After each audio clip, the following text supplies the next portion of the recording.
ഇടതുഭരണമാണ് ദേവസ്വത്തെ പരിപൂർണമായി കൊള്ളക്കാരുടെ കേന്ദ്രമാക്കി മാറ്റിയത്. ഇപ്പം അത് രക്ഷപ്പെടാനുള്ള തന്ത്രമാണ് സ്വീകരിക്കുന്നത്.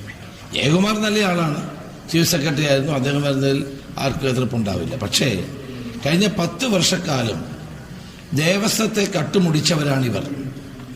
ഇപ്പോൾ ഓരോ ദിവസവും പുറത്തു വരുന്ന വാർത്തകൾ സൂചിപ്പിക്കുന്ന എന്താണ്?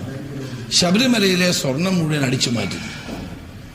അത് ഒരു മുരാരി ബാബുവോ അല്ലെങ്കിൽ ഒരു ഉണ്ണികൃഷ്ണൻ പോറ്റിയോ മാത്രമല്ലല്ലോ ഇതിന്റെ പിന്നിലുള്ളത്.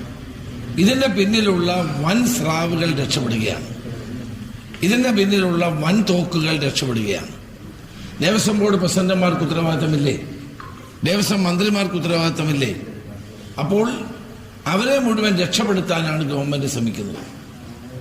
ഇന്ന് ശബരിമലയിലെ സ്വർണം അടിച്ചുകൊണ്ടുപോയ ആളുകൾ ആരാണ് എന്ന് എല്ലാവർക്കും അറിയാം. പക്ഷെ അവരെ ചോദ്യം ചെയ്യാൻ പോലും തയ്യാറാകുന്നില്ല. ഞങ്ങൾ അതുകൊണ്ടാണ് പറഞ്ഞത് കോടതിയുടെ നിരീക്ഷണത്തിൽ ഒരു CBI അന്വേഷണം വേണമെന്ന്. കാരണം ഇതിന് അന്താരാഷ്ട്ര ബന്ധം വരെ ഉണ്ട്. അന്താരാഷ്ട്ര സ്വർണ്ണക്കള്ളക്കടത്ത് ലോബിയുമായി ബന്ധമുണ്ടെന്ന് ഹൈക്കോടതി പറഞ്ഞിരിക്കുകയാണ്. അത് കേരള പോലീസിന് എങ്ങനെ അന്വേഷിക്കാൻ കഴിയും? അപ്പോൾ ശബരിമലയിൽ നടന്ന വൻ സ്വർണ്ണക്കൊള്ള, അതിന്റെ പിന്നിൽ വൻ ശക്തികളുണ്ട്. മുൻ ദേവസ്വം ബോർഡ് പ്രസിഡന്റുമാരുണ്ട്, ദേവസ്വം മന്ത്രിമാരുണ്ട്. അവരെ ആരെയും ഇവിടെ ചോദ്യം ചെയ്യുന്നില്ല. അവിടുത്തെ ജീവനക്കാർ 2-3 പേരെ റിമാൻഡ് ചെയ്തതുകൊണ്ട് ഈ പ്രശ്നം അവസാനിക്കുമോ? ബഹുമാനപ്പെട്ട ഹൈക്കോടതി തന്നെ പറഞ്ഞിട്ടുണ്ട്, ശബരിമലയിലെ വിലപിടിപ്പുള്ള വസ്തുക്കളൊന്നും പുറത്തു കൊണ്ടുപോകുന്നതിന് മുമ്പ് ദേവസ്വം സ്പെഷ്യൽ കമ്മീഷനുമായും ഹൈക്കോടതി ബെഞ്ചുമായി ആലോചിക്കാതെ കൊണ്ടുപോകരുതെന്ന്.